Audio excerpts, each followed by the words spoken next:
Alrighty, so moving on to board 3. So here, Gavin, well, after Steve, so Steve's one club opening, first of all. This is obviously a 4x3 11 count. Not everyone in the world would open this. What's your style here? Yeah, I'm pretty sound, but having King Queen 10 for the clubs and being white makes it, even in the sound steps, it's a better playing hand, and you want a club lead than a lot of 12 counts. Although I would not open the hand vulnerable white, I think it's automatic, and I also think like all precision players would always open this hand, and most aggressive pairs would open it. So even though I'm slightly conservative, I'm not quite that old yet. I'll talk to you in 15, 20 years. Yeah, exactly. I'll be like, Adam, should have I opened this hand? Please tell me. So after West doubled, you chose to bid 1 heart here, Gavin. What's I was foregoing. I had a pretty good hand to compete at the 3 level. I had non-vulnerable. I'm going to be pretty much bidding often. I wouldn't want to pick my opponent's fit off, but I have a 5-card suit, and if my partner has 4 hearts with me, I really want to get hearts bid. So. Right. And what if you had like a couple less clubs as well? Yeah, non-vulnerable. I'm a 5-card suit. I'm pretty much always going to bid a 5-card suit when I'm non-vulnerable. There wouldn't be, if I'm vulnerable, maybe it comes down to do I want my partner to compete or not, or is there a chance if I had the same exact hand with 2 fewer clubs and 1 more diamond and 1 more spade, there's not as much upside, but I would probably still do it. I don't. Okay. So there really wasn't much to the play here. Declare just has 10 tricks. And so moving over to the closed room here, you faced an interesting decision over precision diamond, right?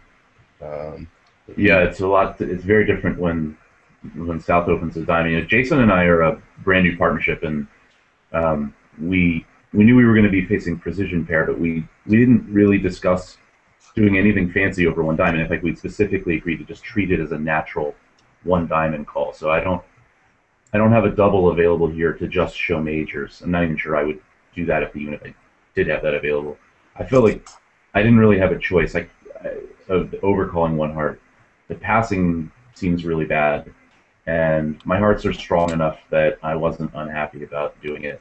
I was very happy to have the 10. But if my hearts were king, queen, small, small, I would have been pretty sad. I still would have overcalled 1 heart, but I would have felt a lot less good about it. And then, we had agreed that we played advances as forcing. So, Jason's 1 spade bid is certainly forcing, and of course we'd never discuss the rest of this auction. Right. Yeah. I don't think a lot of partnerships probably have. Right, but actually, this 2 diamond bid, or the Q bid of opener's suit, especially when it's a minor, is a really important thing to discuss. Mm-hmm. I've asked a lot of people about this, and I've gotten about 10 different answers. I'm sure. Especially when it's a short minor too, because there's a case that people, you really have to decide whether Q bids are all 1-round forces or not, even if they open a short minor. And once you decide that they are, it makes life a lot easier on your game-going hands. Right, yeah. Right. But, I mean, it also makes the hands where you just want to bid their minor naturally a nightmare. Sure. Like this one, for example. Right. Right. Yeah, I mean, fortunately, I was blessed with this sort of hand where it didn't really matter how my partner took the 2 diamond bid. I do have an excellent raise of spades, and I also have a diamond suit. Fortunately, Jason didn't torture me with some sort of 3 diamond bid or something like that. Mm-hmm. Yeah. He was close, actually. Yeah. I mean, I was pretty sure that without any special discussion, and since we had agreed to treat 1 diamond as natural, that he would just take it as spade support. And then when he showed a real hand with 2-no, and also which should probably imply diamond cards, now my king 10 fit with diamonds looked a lot better than it did before. I felt like fitting the game was really clear. Right. We're getting bad noises again. I think it might be coming from your Gov. Really? Yeah. Okay. Maybe. Yeah. I see your green bar going up. All right. Yeah. That's bad. Okay. Anyway. So, moving on to board 4. The play here, once again, you have 10 tricks. You chose not to take the spade finesse, but safety first, I suppose.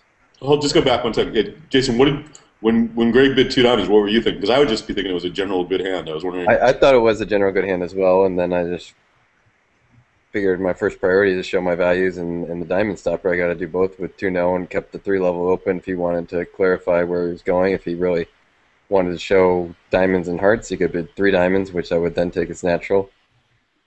Or he could raise to 3-0 or bid 3 spades. Makes sense. Or he could bid 3 clubs and just absolutely torture me. Or he could bid 4 spades and say, "I'm really going to be a good guy here," and just end the bidding. And that's what Greg was, a good guy. Yes. Yeah, having already overcalled a 4-card suit and then made an undiscussed cubit, I felt like getting us to the right spot was top priority. Yeah. Yes. All right. Moving on to board 4 here. Yeah. So this hand was actually had a number of very interesting points. So first of all, you know, your double of 4 spades here, Gavin. What sort of hand does it show? Oh, we lost Gavin's audio.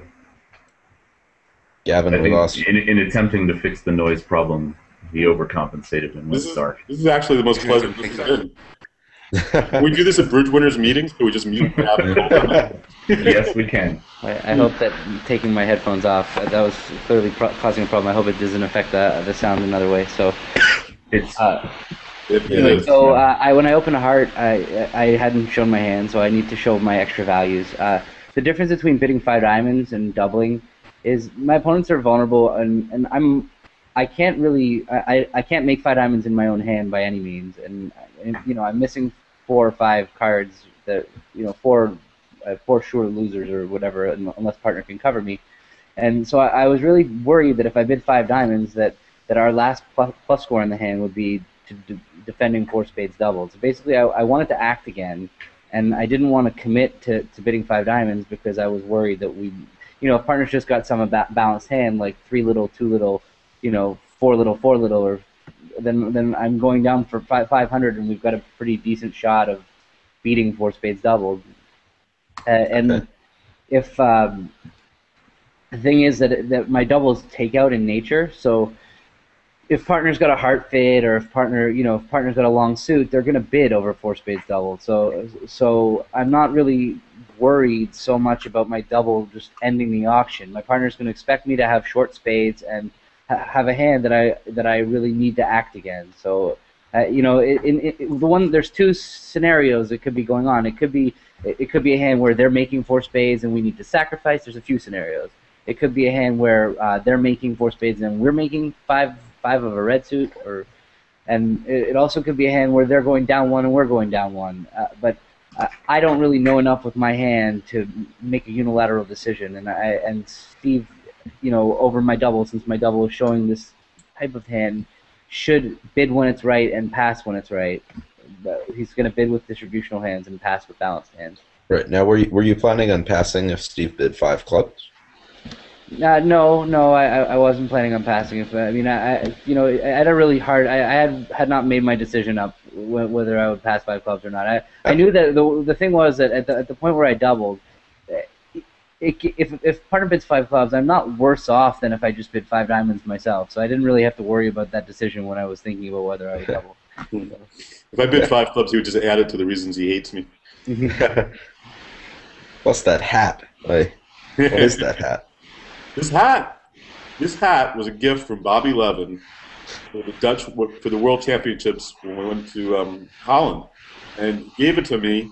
I'm not sure whether he was thinking that I was going to try to infiltrate the Dutch team, which I tried to do, but Bus and Short caught on, and it might be because I couldn't pronounce their names. I'm not really sure how they caught me, but it became a really good poker hat because I don't know if you guys can see it or not, but it just looks like I'm a good old boy from Texas with a New York accent, you know, that plays golf and eats big steaks and fishes and stuff like that. So it's a much better poker hat than bridge hat.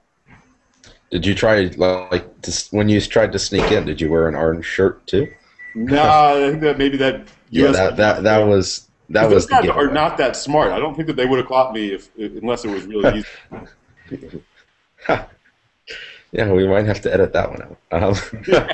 So when I see that hat, I think Steve's so- got so much hair he can afford to cover some of it up. It's true. I'm not It bald. makes me very jealous. The other thing is I don't have to comb my hair in these situations, so it's kind of awesome. Me neither. Excellent. So when you bid 5 diamonds, Gavin really couldn't hate you anymore, obviously. Right. So Another- right. So you know, was it really clear to bid 5 diamonds for you, or? Yeah, I mean, as Gavin says, his double is in principle takeout. Although obviously sometimes you're just going to have a strong hand that's not takeout. With my 3 little spades, it made it very easy to know that Gavin had short spades. And with a hand like I have, you could even picture both games making. Take Gavin's ace of spades, give him a void, and put it in a different suit, and there's a decent chance they're making 4 spades and we're making 5 diamonds. Or we're making, they're going down 1, or they're making, we're going down 1. So just with all the imp odds and possible makes and all the scenarios, when you have a 6-card suit and 3 little in the suit your partner took out, it's pretty clear to bet. Yeah. All right. What Excellent. about And change so- one card there? If you had the same hand with 3-2, 5-3, would you have bid in that situation? Probably with 3 little spades. It really depends. It would depend on my chances of thinking I could beat 4 spades or not. Like, if I had Queen Jack third of clubs, I'd be more likely to defend. But if I had Queen Jack fifth of diamonds and 3 little clubs, I'd be more nervous about defending. So it'd be a lot closer, but 3 little spades would make me think there's a good enough chance Gavin has a void. Right, and I mean, you can't really win every hand, so there are going to be some hands that you're passing where 5 of a minor might be better, but certainly on balance, this is right, I think. Right. And so then in the other room on this board, Greg judged well to just blast 4 spades after North opened a strong club. This hand sort of demonstrates some of the weaknesses of a strong club, where you're just so vulnerable to preemption. And so, Greg, what sort of hand evaluation on the West hand? What were your thoughts there? Well, Jason and I had agreed that if we had a good hand over their strong club, we would just pass and come in later. So I know that Jason's hand is somewhat limited, and my hand feels like it's almost worthless on defense, right? Once we have a big spade fit, all my values are in spades. I have a really good offensive hand with a diamond void and all my honors and partner's suit. So lots of trick-taking potential, and defense seemed like nil. And since, like you said, North hasn't gotten a chance to describe his hand at all, which is to put the maximum amount of pressure on him. And actually making 4 spades was better than I expected, but it just seemed like it couldn't go down that much. And it seemed really likely that North had a very strong hand. Right. I mean, with South being unable to, with South being limited to like 0 to 4, and partner not having more than 14 or 15, North could easily have a more than a minimum strong club. Yeah, actually, when I saw all the cards, I actually felt a little unlucky before I realized it was making, because it seemed like East has an absolute has something like kind of a maximum 1 spade call here, and South has an absolute maximum pass, and so North has like the weakest hand he could have. I feel like on average, if you give South 2 points and you give Jason less, North is going to have a hand that's so strong that he's going to misjudge at the 5 level a lot. And right. I mean, the only danger here is that a lot of times with the strong hands, they just say, I have nothing better to do, I double. And so Sure. it looked like you were certainly comfortable enough playing in 4 spades double that that didn't really bother you. Yeah, I have a really good hand, and it just can't go down that much. Right. Okay, and the play in 4 spades was not actually too interesting, I guess. Clubs are splitting and whatnot, but yeah. So we were certainly pleasantly surprised when it made, I'm sure. Yeah. That was when we pulled ahead in the match, right? Yes, On board actually, four. it was. You guys are up by 2 after that. So Never look back.